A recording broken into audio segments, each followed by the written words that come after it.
Во время проведения Сожского карагода личный состав органов подразделений города Гомеля переводится на усиленный вариант несения службы. Это подразумевает собой усиление службы как в самих общественных местах, так и местах проведения мероприятий, посвященных Сожского карагода.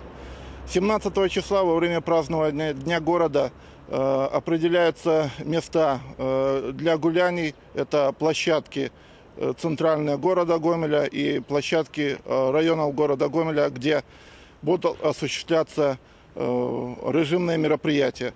Гэта значыць, што асобныя пляцоўкі будуць абнесены турнікетамі, а на ўваходзе міліцыянеры будуць праводзіць асабістае дагляданне адпачываючых, каб у іх не было забароненых рэчаў. Гаворка ідзе аб колюшарэжучых прадметах, у тым ліку аб шклотары, выбухных и піратэхнічных прыладах, вогненебяспечных вадкасцях. Хотелось бы попросить наших граждан в эти дни более внимательно относиться и к собственному физическому состоянию, что касается нахождения в пьяном виде в общественном месте, а также выполнять те законные требования, которые предъявляют сотрудники органов внутренних дел.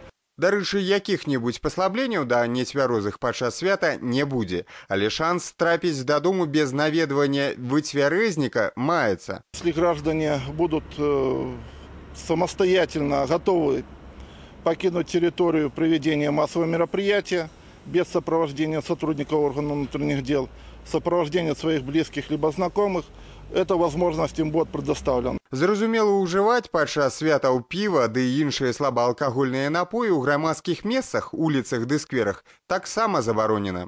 Віталь Доўгі, Сергей Лукашук, тэлерадыёкампанія «Гомель».